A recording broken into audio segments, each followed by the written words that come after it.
myself again. But it's the only way you're ever gonna learn. You look back and it's all in the past. I'm dwelling on the thoughts I cannot say to you. If I don't say the words, then maybe it's not true. Hi, welcome along to Steve Wraith's True Crime Podcast, and today's special guest is a very good friend of mine, somebody who I've known for many, many years. We've got many mutual acquaintances, and he's got a great story to tell. It's a big welcome to Michael Emmett. How are you, Michael? I'm okay, Stephen. How are you, brother? Very good, mate. Very good. Great to see you. And this is something I've been looking forward to for a long time. We've got some great synergy. We've got some good stories to tell. And as always, with all my guests, I like to go right back to the start. So first of all, just tell us where you were born, Michael. Tell us a little bit about your childhood. Yeah, I was born in the flats in Stockwell. I was born in the council flats in 1958, a long time ago now, 63 years of age. And so I was a sort of street kid, you know. I played in the flats as a young boy. My father was a career criminal, a real career criminal, and so that was a bit of an odd thing to be brought up around. You know, there's big cars, and there was always funny people walking into the flats. But then at a very young age, Stephen, he moved us down to Surrey. He was married 4 times, my father, and my mum was his second marriage, and he wanted to make a go with his family. So he took us out to Surrey. We went to lovely schools, but I was always a bit dysfunctional. There was, you know, I've broadcast it a few times. There was sexual abuse on me by the babysitter, so that made me quite dysfunctional. I have a real belief that, you know, I wrote a book called Sins of Fathers, and I'm not promoting that, but the reason why I wrote it, Sins of Fathers, it was the repeated behaviour that came through my grandfather to my dad to me. And I felt that I didn't feel very comfortable with myself as a kid. My mother was beautiful, and so was my dad, but my mother was a real caring. There was a mixture of an opposite, my parents. So my mum was very loving. We had a good home. We used to go on holidays, and there was always sort of, we were sort of, as they say, well off. But there was always that lie in the house that my dad was always hiding stuff, you know. Yeah, I mean, it's a childhood which sounds as if, you know, the trauma is the one thing that you remember. But was there happy times? Yeah, there was wonderful times. I mean, my mother was one of these ladies, a very special lady, who just, her spirit was always love. Her action was always love. She was always kind. She never spoke a bad word about anybody.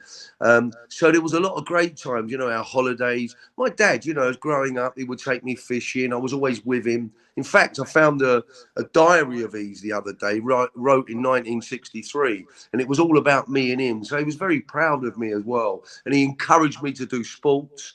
You know, I used to swim, play football, play rugby. I was quite a good runner. So that was that encouragement. But we was always a family unit, a unit. My mum and dad, my eldest sister, Karen, and my younger brother, Martin. We was a strong family. Tell us a little bit about your dad, because you mentioned that, you know, he was a career criminal. And tell us about some of the associates that he had. Yeah, so my dad, he was out of Battersea, my father. And so growing up, he grew up with Freddie Foreman, the Richardsons. He knew the Craigs, but that wasn't really his forte, my father. He was more friendly with all the great train robbers. You know, Gordon Goody was a good friend of his. Charlie Wilson was a good friend of his. And growing up, I used to see all these people. You know, there was always a row. Oh, you know, as we was getting older. But there was a famous guy who was very close to Paul Ferris, a guy called Arthur Sutty. And there was all villains, but it was the life that we led. It was it's how we used to live life, you know, always buying crooked and stolen clothes off the oysters when they used to go and steal them. There was always something going on, you know, a crooked tax dis, or everything was crooked, you know. And I think with my dad was he's from Ireland, my dad. He was only a short guy, could have a real fight, my father. But he had that sort of dysfunction in him as well. I could see he was a womanizer. And my mum kept him sane. But yeah, we was around them all. I knew them all as well myself, you know. Yeah, I mean, it must have been a bit of an eye opener for you to see the likes of Freddie Foreman or the great train robbers, associating with your dad, especially when the media had grasped a hold of these characters and started to make them household names.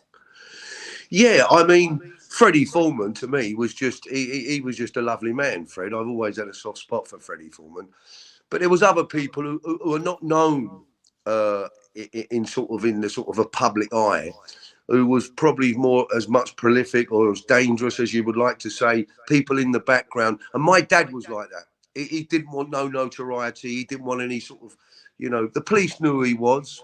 He was very well known to the police, and he was known because he was tough. He could have a fight. He was. I don't know if you know Joe Pyle, but Joe Yeah. was his partner for in the early sort of all the late 70s, all through the 80s. Him and Joe were sort of criminal partners. So I knew Joe very well and his family. And yeah, I think what it's funny, the subconscious mind. You pick up things and children seem to accept it because they don't understand logic, I suppose. So it was just a life that I got very used to. I mean, I remember one day when I was a kid going into the garage at the back of the house, and my father was making number plates. Yeah. And so I witnessed things like that. I witnessed violence that he didn't want me to witness, but I witnessed some bad violence. But he was always very protective. My father always protected us, and he sort of took us out of the fraternity. And when we went down to Surrey, there was a difference to our life. We were sort of, he never let anyone know where we lived. So we had a very sort of good, cool life, and it was a nice way. It was a nice way to be brought up, but it was always that darkness looming in the back, always. It was at the Priests age. smashing the door down, armed officers coming into the house. I mean, the other day it was really bizarre. I went to do a podcast with another young guy, and there was a guy there, and I'd never met him before, and he knew a relation of mine, and he asked me. He said, "Do you know a guy called Neil Boltwood?" And I used to live with Neil Boltwood when I was a kid in Surrey, and I was a bit shocked that he knew him. And he said, "Oh, he's a mate of mine. He's a cab driver." And he started telling me what he thought about my family when we was trying to be a normal suburban family. And they knew everything. They knew absolutely everything. And he gave me 3 videos of me and my younger brother driving down the road on our bikes. I've never seen them before. I was 14 and my brother was 9. And I thought, wow, what a small world that is. But they knew that when the police used to come, and he said some of the people sort of missed them because we used to run a football team in the road. He said, but the majority of people, when they left, said, "Oh, thank God they've gone." Yes, it's a pretty an odd way to live, to be honest with you, Stephen. An odd way to live. Yeah, 100%. Yeah, I mean, you mentioned the abuse that took place. I mean, you were such a young age. You were 6, I believe, at the time. Yeah. But you chose not to tell your parents. Yeah, it broke their heart. And I think it's amazing with kids, and I've done a lot of study into it, and I sort of go back. I do a lot of therapy with people. I sort of work one-to-one with people, and so I understand that the trauma is a place that a child of 5 shouldn't live from, because it becomes our voice, it becomes our emotions. It really affected my relationships with women as I grew up. But she was the babysitter, and it happened. It didn't happen loads, but it happened enough. And I've got grandchildren at that age, and me to think about what happened there to me, it's devastating. But my mother was a pure beauty.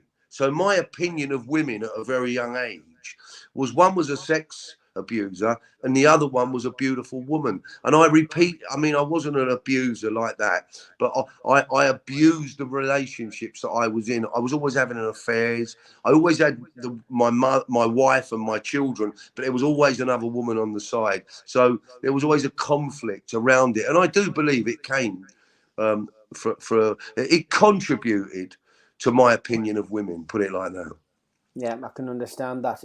So obviously, the apple doesn't fall far from the tree. Your grandfather, your dad, involved in crime. You started by stealing makeup from Woolworths, if I remember rightly. You've done a bit of homework. Yeah, we went down to when we was living in Surrey. I wouldn't say it was a village, but there was like one main high street. There'd be a curry there, a fish and chip shop. There was a little department store, and then there was Woolworths. And I don't know how this came about because I wasn't taught to do this, but at a very young age, I wouldn't say but about 10 or 11, I used to go into Woolworths and I used to steal mascara and lipstick, take it home to my mum, or I used to give it to all the little girls who used to sort of hang about in the high street. And I was thieving at a very, very, very young age. Very young age. Did you get a thrill from that, or was it, were you just doing it to, to be kind to your mum? What was the motive behind it? Excuse me. Do you know what it is? As you asked me the question, I had a nostalgic feeling about it, right? Mm-hmm. And it's funny you should ask me that question because I do believe it came from living on the edge. It was exciting, yeah. It might have even related to the sex of the abuse around the sex because that was always exciting. I know it wasn't exciting, but in the end it was bizarre. I was living on the edge and I didn't want to be caught. And I think with my dad's genetic value in me, I was like a duck to water, Stephen. I used to love it. And I was always thieving. I started earning money, selling little bits and pieces to kids. And, and when I first got arrested, I was about 13. He went absolutely crazy, my father. Crazy when I got nicked. Because he didn't want that. I was going to ask about that. What was the effect on your parents, when you first got arrested? And can you remember that first? Well, I first got arrested down in a place called Norberton near Surrey. And there was a bit of a fight there.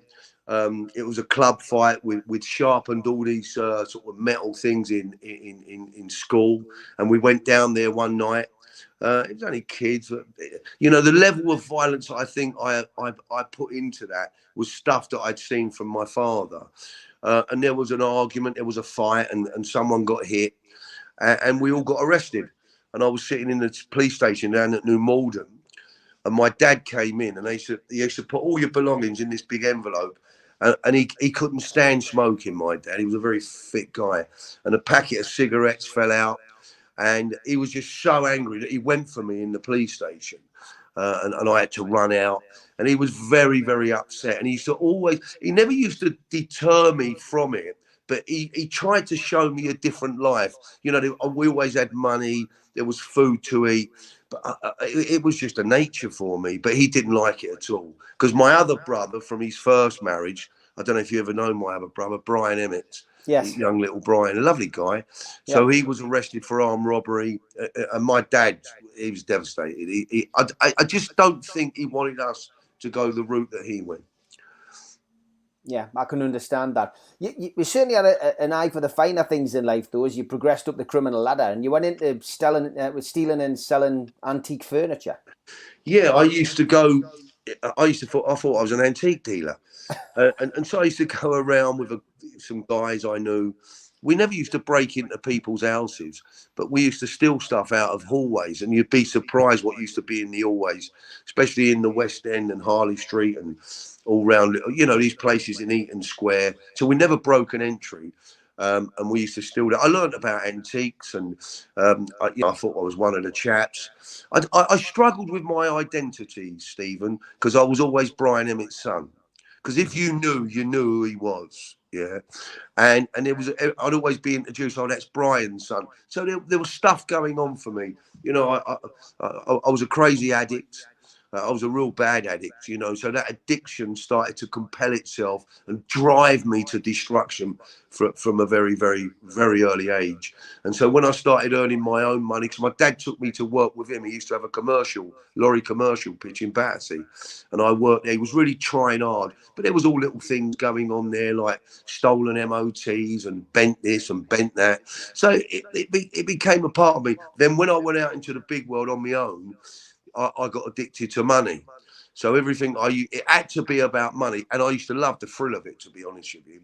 It used to give me that extra buzz that I needed, Were you spending it as quickly as you were earning it, or were you investing it in any way?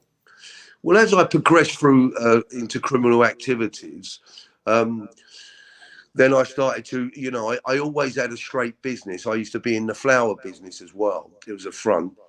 And I used to buy bits and pieces. I used to invest I had a couple of shops. So I was big in the flower game. I had about 6 flower shops in London. And yeah, but so through the early days, no. Because the old man used to say to me, "You got to pug that, you got to ride that." So it was always dishonesty. But as I grew later on in the criminal fraternity and I started earning big money, yeah, I did have businesses. Yeah, I did.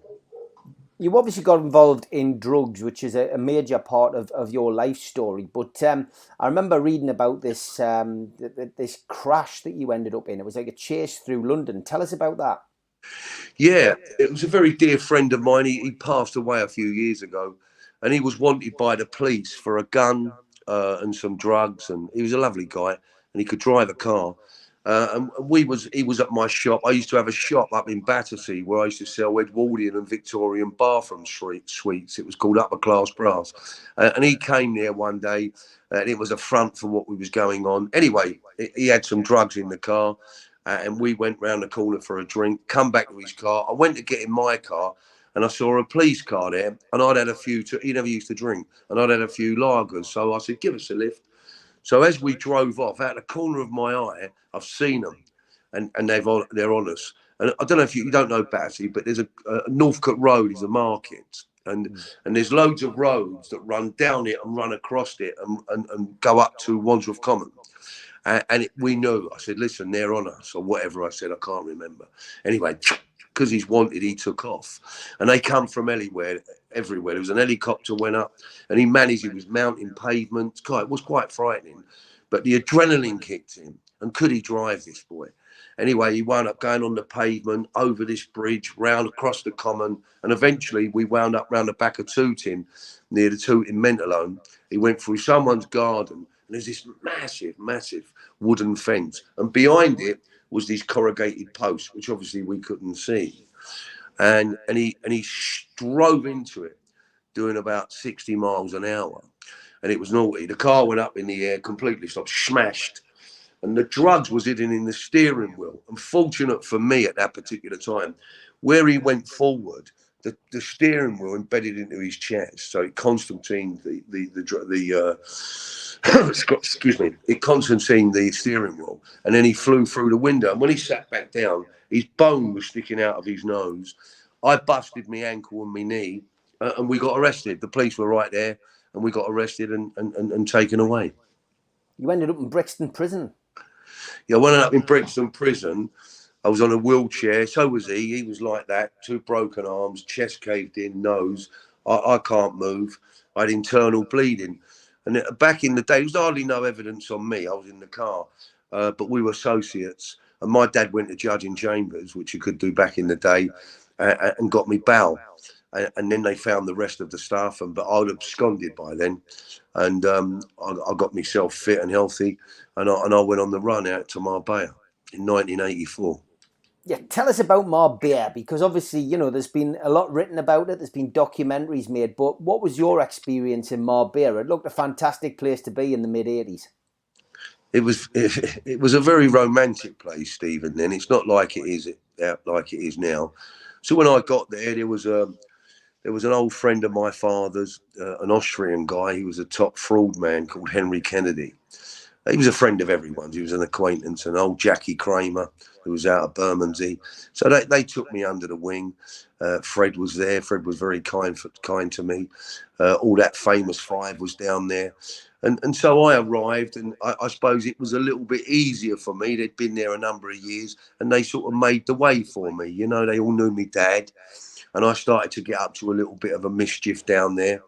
And then something really tragic happened down there, which brought me home. But prior to that happening, I remember being in a hotel called the Artola, and there was a famous boxer called Eddie Ayoff, who was a good friend of Fred's. Anyway, I wound up having a fight with Eddie. He broke my nose, and Fred said to me, "Listen, you can't do this down here." He said, "You know, we're here. If there's any other alternative crimes, they can take us out. You need to calm down." I was a young, wild kid. But they looked after me, and I went to work down there and got a couple of quid messing about. I started my own little routes up into Europe. I was only 25, but I was a game kid, and I loved money. But my brother came down, my younger brother Martin, who was he was an unusual boy. This boy Stephen. He was a very sweet man. He was all my mum.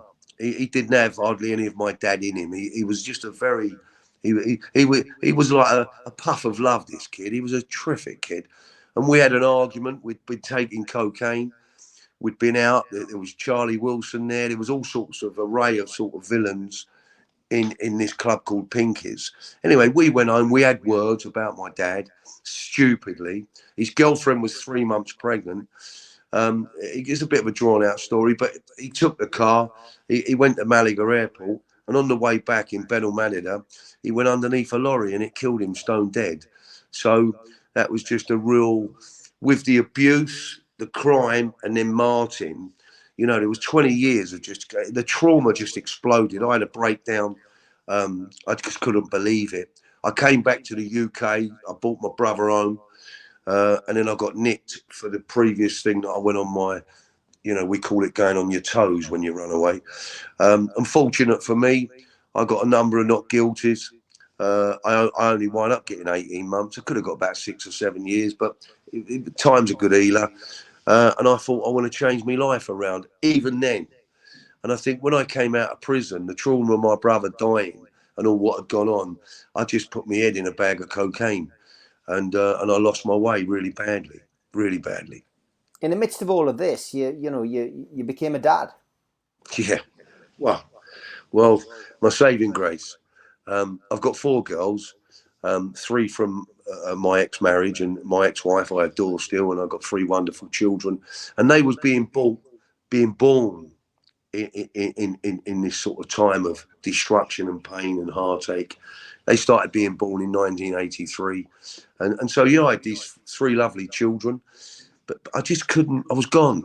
Mentally, I was gone.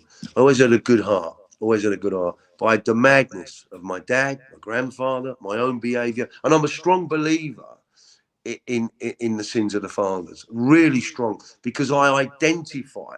I used to see my dad, and what I didn't like in my dad, I knew was the same for me. And so, you know, my children were born. I just couldn't cope with life, and I should have gone and got some help from sort of the doctor, but I never. And I sort of took more drugs, and I became in a bit of a pickle, Stephen. I thought I had a breakdown. I went off and started seeing a lady that I shouldn't see. She was a friend of my wife's, very dishonest of me. And an affair started. She was a lovely girl, and I don't want to call her an affair, but that's how it was. And I just went into darkness, and I couldn't find my way out, to be honest with you. And one day my dad said, "Here, what's going on here?" And he'd just been arrested with Joe Parle, and they was on the Cat A book in the scrubs. And so everything was just so messy. My dad then had a child out of wedlock. My brother who died, his son was born. So it was just a ball of effing madness. It was crazy. And I had to really stop and get myself well, Stephen. Mm. I mean, the whole drug culture in the late 80s and early 90s really did explode. And of course, your dad, never wanted to miss an opportunity, capitalised on it. He was running his own drug smuggling operations. They was massive. They were massive. Him and Joe went out to the States. I can't remember what year it was, but they went out to the States and round the 5 families, Joe Bogano and all them sort of people. And my dad, although he was very respectful, my dad didn't see it like that. My dad see crime, and he liked them all, don't get me wrong, but my dad didn't want to be out there. He wanted to be quiet. In fact, he was a very clever criminal, my father, extremely clever. If you want to be a criminal, he had it right, this fella. He didn't trust no one. He's a secure, very sort of, he used to drive an old car. He didn't live lavishly. He lived quite a frugal life, really. And so he got very big in the game. Him and Joe got arrested, I think, for a ton of cannabis then. I read a thing the other day on this crime report about my dad and Joe, that they were top targets for a number of years. By the Serious Crime Squad, the Customs and Excise, it was on them. And I do believe the Americans, I wouldn't say they was involved, but I think they had an influence or a connection, and the drugs started coming, cannabis started coming into the UK in the late 70s and early 80s, and not really many people was involved early days, and they had this little sort of thing that they used to do. I don't want to say too much about it. I was on the peripherals of that. So at a very young age, I started getting good money from my dad, and then it just grew and grew. And after Dad and Joe got nicked, I'd had that sort of emotional breakdown, and Dad came out of the nick, and he said to me, "Listen, I've got all these connections. Do you want to go and work?" I said, "Yeah." Big change for you, that. And things, obviously were going well. You were good at your job, but your life changed on the 7th of November 1993 when you were caught trying to bring £13 million worth of cannabis into Britain. Yeah, yeah. We was arrested at gunpoint. It was a big operation because although it was a lot we had, the operation was far bigger. Yeah, not for us, allegedly from the connections that we were involved with. They said part of the shipping, they was attached to the Colombian cartel or South American cartels. So it was a very intense organised crime. And it's a story I keep up my sleeve because no one knows about it, and everyone's dead, and it'll be something that I will use later on. But it was a very big international situation. So with the influence of my dad's name, they wanted him badly. After him and Joe got out of that last thing, they wanted him badly. So when we got arrested, There were 60 officers there because we brought it back on a fishing vessel, excuse me. They went out to Land's End and they loaded 5 metric tons, but they said we'd done it before in the January and aborted 10 ton, allegedly. So it was on us badly, armed officers. When I arrived on the scene after it had taken place, I was in the background and agreed while I was there, I'd done my job, I'd got it here, And all of a sudden, it was armed officers. I think there was 12 or 6, something like that. It was a number of armed officers, night sights. Michael Emmett, put your hands in the air. And they wanted me. I think they had this stupid vision of me because I looked big. I got a few scars. I got a deep voice. That I was like sort of an Al Capone, whereas I weren't. I was just an addict who wanted to earn money. My dad was the lunatic in that game. And so I was arrested on November the 7th, but it was where my life changed. I'd had enough. Do you know what, Stephen? If you want to know the truth, I was relieved. I've done 2 small prison sentences. Then I got this, and it was multi-million-pound situation where they don't like you earning that sort of money. They want to stop you in your tracks. But for me, in a mental situation, my mental health and my spiritual health, because in it I was a crazy addict. My dad was cool. I wasn't a fool, but I wanted more. £1 million weren't enough. This weren't enough. That weren't enough. This weren't enough. And so when I got arrested at gunpoint, they asked me a penny for my faults. And the mixture of opposite that I am, as much because I just had murders with them. I weren't letting them. I weren't going easy. Put it like that. And I could see they was a bit wary of me. Why, I don't know. They thought I had a gun in me pocket. It was all crazy dialogue going on. But I was angry, go on, F off, and whatever I was saying. And they bashed me, put me on the floor. And as soon as I sat on the floor, my 3 kids come into my fault. I thought, my God, my 3 kids. And I had a tear in my eye. Yeah. And he went to me, a penny for your faults. I said, go on, F off. I said, my 3 children. I said, F off and leave me alone. But I was like his trophy. He'd like got the trophy. And so they have an image of you that really, we're human beings, and we all breathe, we're all just the same. But it's this sort of theatrical thing with cops and robbers, And then I was in prison. I wasn't feeling great I wanted drugs. I was spoiled. I didn't want to be locked away in a cell. And so I'm in prison, and a lot changed for me in prison. What sentence did you get, Michael? Sorry to interrupt you. What sentence did you get? At one time, I was serving 18 and a half years for the fine. Yeah, it was 12 and a half years for the cannabis, and I got a £3 million fine. So in the court case, at one stage, I was going to get 18 and a half years. There was 2 charges of 2 importations and a conspiracy. There was a police informer involved that if we'd have named him, we'd have got out of it, but we didn't know it was. That's by law, because they'd have to cross-examine him, and they knew we were getting close to something, and they wanted the old man badly, so they came up with a deal. They said if we hold our hands up to the second importation, they dropped the first and the conspiracy. And on a guilty plea, maximum 14 years, we could have got 9 years. And they gave us 12 and a half years. And you know, for what we was doing, that was about right, to be honest with you. So I got 12 and a half years. You jailed with your dad as well. I think you shared a cell with him. I was in the cell with the old man. What was that like? Well, to be honest with you, it was the first visit my mum come up on. She said to me, "You're going to see things about your dad you don't like." And do you know what? I could see in him what I was like. So there was conflict. He adored my mother. And because my mother knew that I was the child with the limp, I was always I was always in trouble as a kid. I was always cutting myself or getting in fights or always in trouble at school. And she used to, because she was full of love, she had her arm around me. And he got jealous of that. He really got jealous of that. He wanted my mum for himself. And so there was conflict there. Although he'd left her by then and then another child, he still liked to think Jean was his. So we're in this cell together. He's calling me a greedy bastard. I should have slowed down, blah, blah, blah. So there's conflict. There's all money gone missing everywhere. When we walked into the cell together on the first night, a young lad gave us a radio. And as we turned the radio on, that song came on by Chris Rea, "This Is the Road to Hell." But it wasn't the road to hell for me. And so that was tough. He'd never used drugs before, my dad, although he was a big smuggler. We started puffing together. And that was pretty strange. That was pretty odd.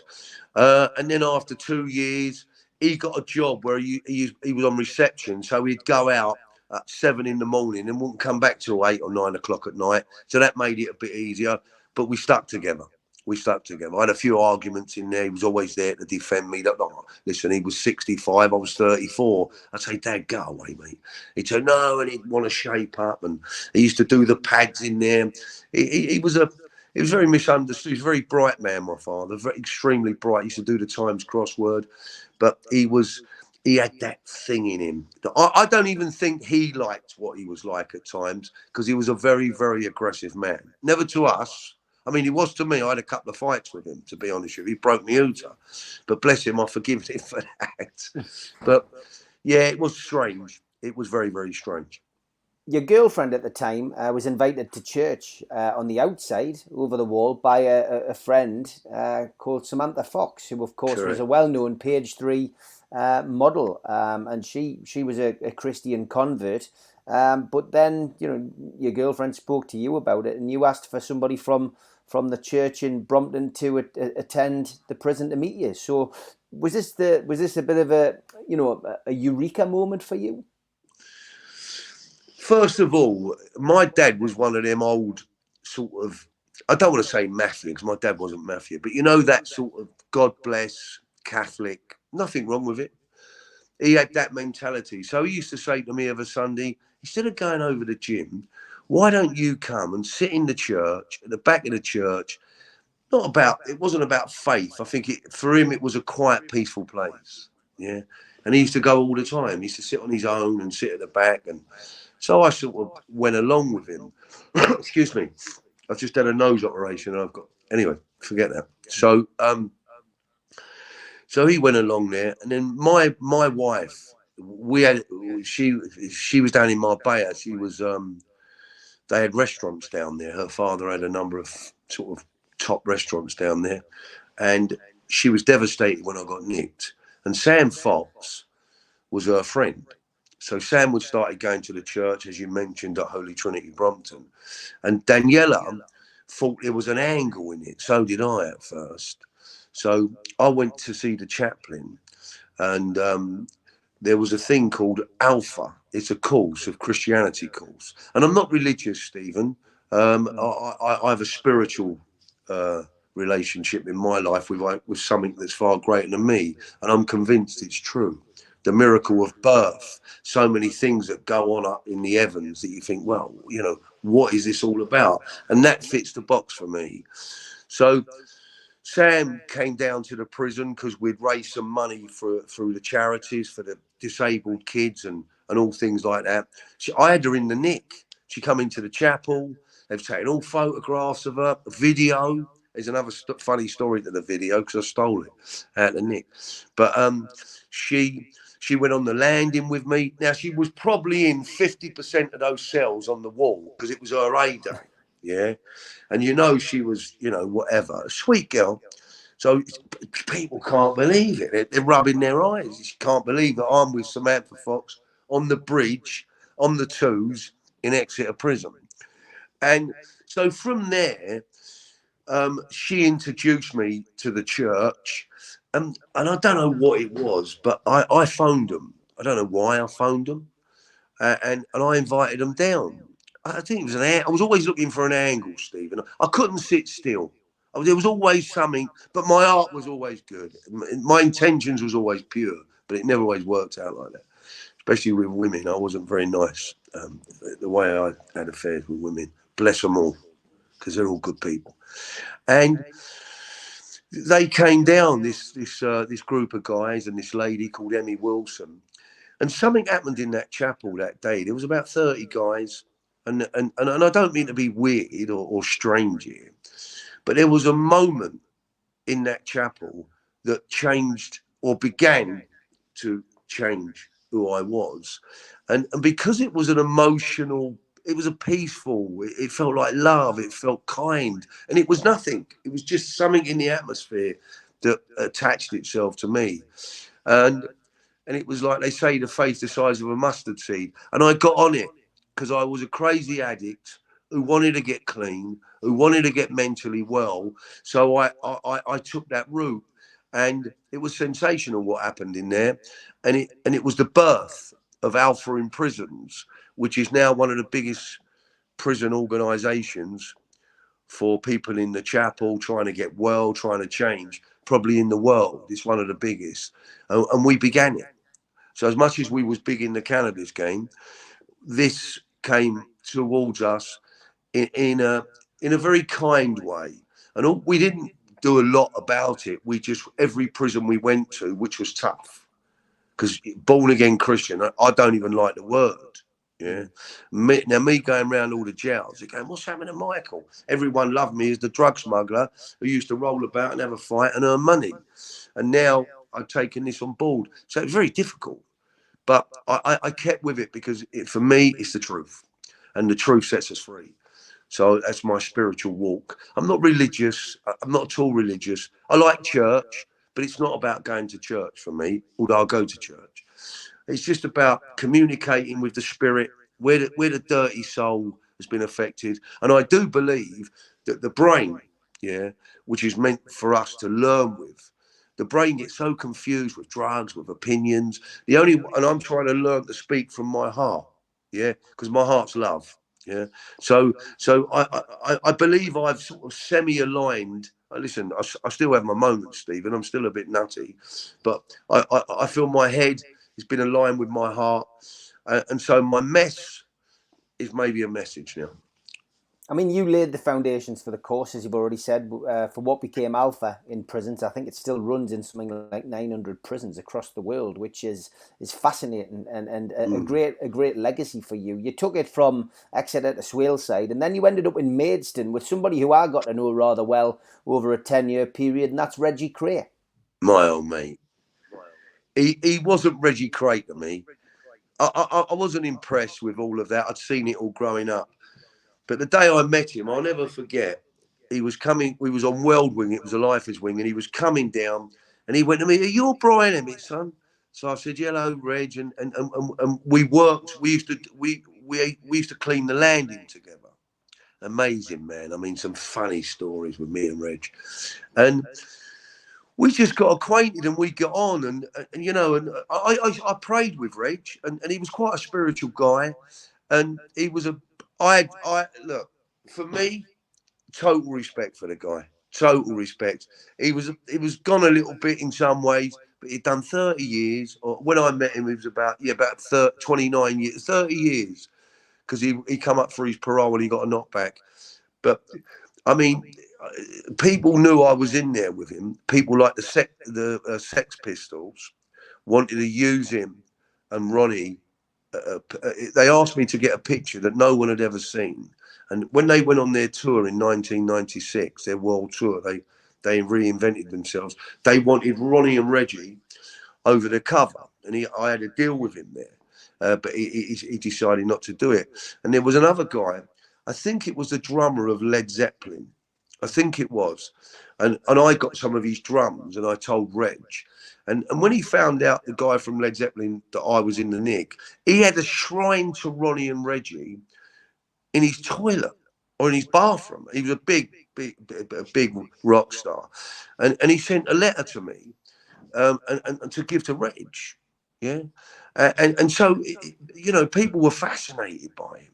Anyway, I introduced them, and I think he asked them, Led Zeppelin, if they could do a concert on Ronnie and Reggie's birthday at the Blind Beggar. Anyway, obviously they couldn't do that, but Reg for me, I think Reg went down the wrong road.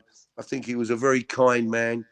I like Reg, and he told me that some of the things we done together made him very happy in the prison. So yeah, for me, Reggie Cray's good as gold.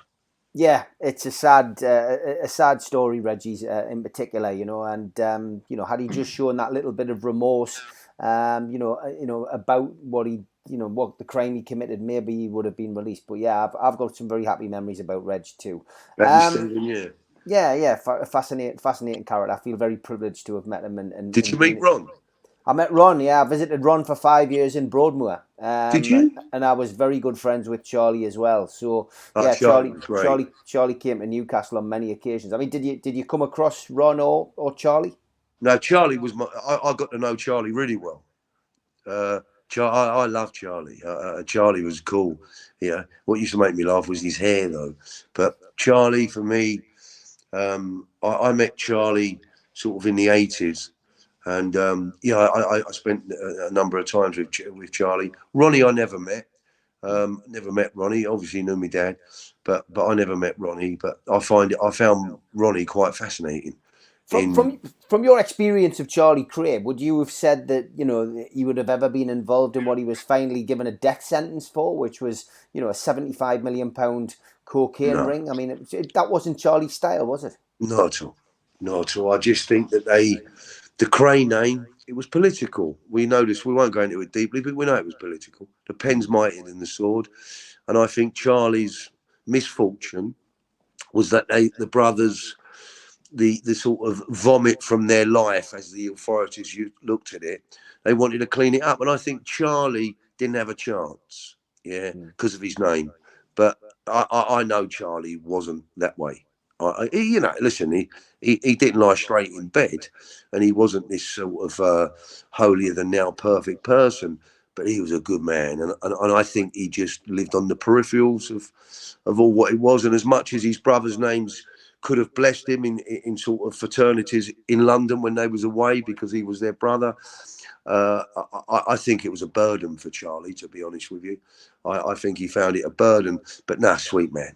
That had nothing to do with him. No, definitely not. So obviously you came out of prison, you've turned your life around. Tried to, Stephen. I came out of prison, I owned a number of businesses, and I was involved with. I had Kasabian, the music group. I was involved with Kasabian. I had a flower business. I had supermarket. I was involved with supermarkets.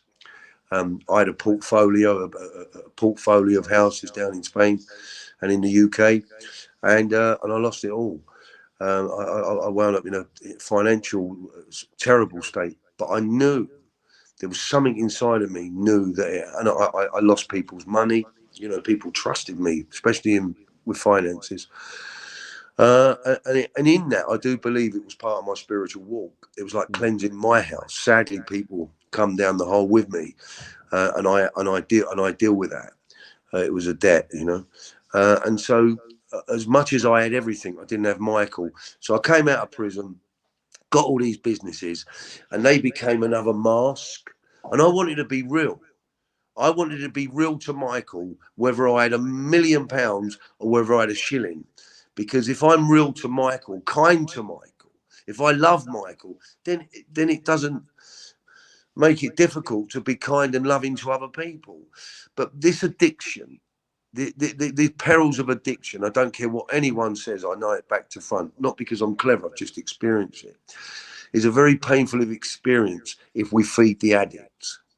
But if we start to get clean, it's not only about drink and drugs, it's about the being, it's about the trauma, it's about the mind, it's about our behavior, control, sex. And there's nothing wrong with sex, I'm just talking about when it's dishonest. The drive for money is addiction. Yeah.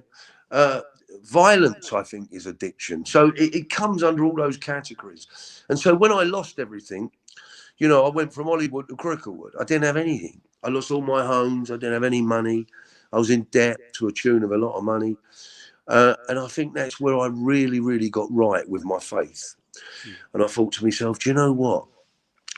I mean, don't get me wrong, I'd like it all back. But it wouldn't be a mask. It was my identification that wasn't true. You know, everyone thought I'd done extremely well. And you live in that. And it's not, and I think that stops you from really getting compounded in the truth of the being. Because we all suffer. That's why I do this work. You know, I work in the Knicks. We all suffer. And it's not about how many books we sold or how popular we are. I think on these platforms, I watch you all the time. Yeah. And I quite like the way you roll. Yeah. I think that you have a purpose and a goodness in what you do. And I admire that. Because for me, if we can help someone along the way, it could be life-changing. It could save their lives. So for me, these platforms, and I'm new at the game. I've only been out here a little while doing this. I'm new at the game, but we've just opened a charity.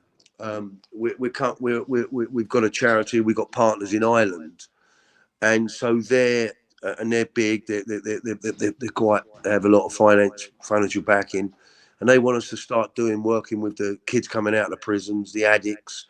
So I'm excited. I'm writing another book, so I'm excited about what I can do, maybe, to help change someone else's life. Because as I'm doing it, it helps me. So from all this wealth I had to being skint and to doing the job that I do today, you know, I was homeless, Stephen, although I never lived on the streets, but I was homeless. And in it, I found Michael, and I found my deceit. I found my dishonest. I found out my lies. I found out everything. And, oh, Michael's a good guy. Some people used to think, other people say, God, what's he done with that girl? And it was all messy. Today it's not. Today it's not messy. And it was hard swimming through it all, but life's beginning to shine its light on me again. Sins of the Fathers, of course, was your first book. Tell us how that came about, and was it therapeutic writing it? Yeah, so there it is there, Stephen. Yeah. And I mean, so how it came about, someone approached me to make a film. Excuse me. And then we started to speak about it, because there's a lot of crime stories I've got that people seem to enjoy and they don't know about them. But for me, it had to be coupled with the redemption and the soul-saving situation. So that's why Harper and Collins approached me through a friend of mine. And it's more like a Wikipedia. There's not a lot. There's a lot in there, but there's nothing in there. It's just about bullet points. And so I want to write another book now. There's another couple of proposals I've got to write books. And so how it came about was, one, because of all the trauma of this financial situation that it caused, one of it was to make an amends, to say sorry for my mistakes to a number of people. You know, I was a very popular boy, and I had too many friends, if you want to know the truth. And behind it all, I was so broken. I really was. So I understand people's pain. So it's a conduit for me to reach, if my faith allows it, the broken people. So it became a book that I think is the start of a journey. I think there's a lot more to come. And I think the book we've just got 5,000 in the prisons. We look like getting 7,000 in the American prisons. And do you know what? I'd like to do it all for all non-profit. I'd like to be so successful with this and the salvation and the lost and the broken of many, and I have a lot of good contacts. So that I'd like to make a film about it and all, but slowly catch the monkey. But yeah, I'm getting more content on a day-to-day basis. I work one-to-one. I go into the prisons. I have a one-to-one with a guy who's just done 34 years in the scrubs. God, 34 years. How would you like that? So I'm giving back all the time because we only keep what we got by giving it away, Stephen. Fantastic. It's a great story. And I just want to finish off. I mean, it's the message I'm sure you give when you go into the prisons, but any young aspiring criminal watching this, anybody who thinks it's going to be great to go out and get involved in drug running or drug smuggling or being a gangster, what would the message be, Michael? Don't. There's no free lunches. Prison's a consequence. But what I do believe is our behaviour in that environment, and I'm not against criminals, do whatever you want to do, but my advice is don't do it, because what it does, it burns the soul. And as we get older, there's no free lunches. And I think if I knew what I knew today, then the last thing I would be doing is going to prison. You don't earn good wages. You can learn in there, but you're in a cell, you're away from your family, but you seem to forget all that. And the drive, I think criminals as well, if they was to sit down and face the facts, they're all bright. But it's easy money. Nothing's easy. Nothing's easy. So my advice is, if you're struggling with drugs, go to a meeting. If you're struggling with spirituality, go online and do the Alpha course. But please remember that whatever you do will have an effect on your life and affect other people's. And if you're struggling with all that, find like-minded people like us who want to change and do better things for the community. And I think prevention is better than cure. You've got to get them at an early age. But I wish everyone well, and there is a way out. There's hope, but the pain and the misery of it all is not worth it. It's not worth it. I'll put the links down below to your book where people can buy it. Michael, I knew this would be a good interview. I just want to thank you for taking your time out of your day to give me this interview today. And best of luck with everything you're doing. Hope to catch up soon, mate. Take care. God bless. Catch up soon. God bless you. Bye-bye. See you, mate. Thank you, Stephen. Bless you.